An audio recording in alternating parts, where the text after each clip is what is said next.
Well, now, the Scottish Labour Party could be allowed to decide its own policies, according to a report in the Sunday Times newspaper this morning. The party was almost totally wiped out, of course, north of the border back in the May general election, losing all but one of its MPs in Scotland. Well, now Scottish Labour has a new leader, of course, who's promised to renew the party. Kezia Dugdale joins me now. A very good morning to you. So, it's going to be an autonomous Scottish Labour Party, is it? Yes, and this is an essential thing that we've got to do in Scotland to transform our party, to get it fit for the future, to regain the trust of voters across Scotland that we've lost so badly over the past few months. Now, I won the Scottish Labour leadership contest with a tremendous mandate, 72% of the vote, to do exactly this, to lead an autonomous Scottish Labour Party where decisions about our policies, who stands for us and the direction of our party are made in Scotland. And that's what people the length and the breadth of the country want to see. But of course, one of the big reasons, you'll have heard it more than I, you'll know it more than I, one of the big reasons it seems that many voters deserted Scottish Labour was the campaigning during the course of the independence referendum that you stood, or your then leader stood four square alongside the views of all the other parties within the United Kingdom that you represented, that your party represented the Westminster bubble. Well, there's no doubt that standing side by side with the Tories had a damaging effect on the Scottish Labour Party. But bear in mind there were people of all parties and none involved in the campaign for yes and no during the referendum.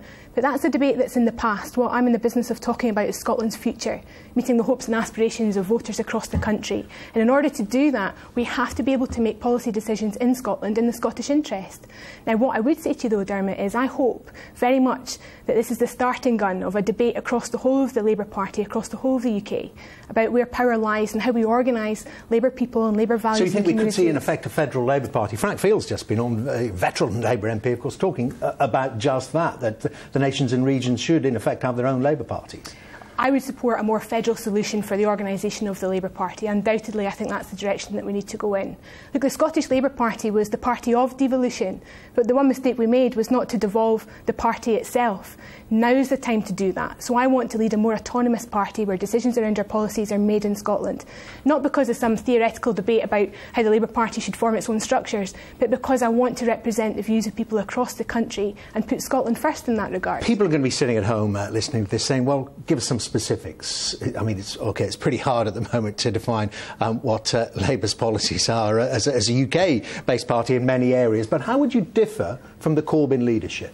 Well, look, I'm going into the Scottish Labour Party conference next weekend with a strong focus on tackling inequality. I came into politics to tackle educational inequality. People are going to say, well, hold on, you know, we've heard that in Spain. Hang on a second, Jeremy though. Corbyn. One thing that your listeners don't hear very often is a proper critique of what's happening in Scotland under the SNP.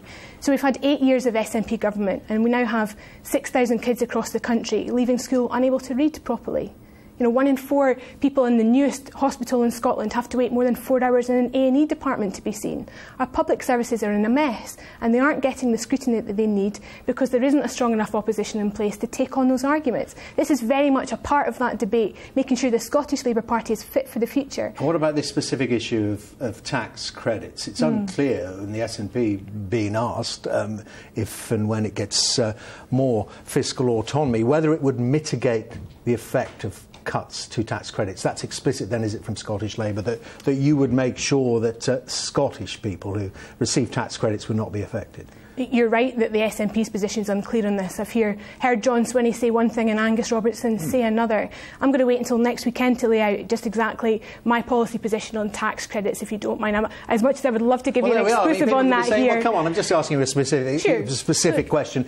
If you win power, and it's a mighty big if, of course, in the Scottish elections, would you make sure that Scottish voters are not affected by cuts to their tax credits? Well, we will find out very soon about the powers that the Scottish Parliament will get from the Scotland Bill, and the degree to which we will be able to mitigate things like that in the Scottish Parliament isn't 100% clear yet. We will get clarity very soon.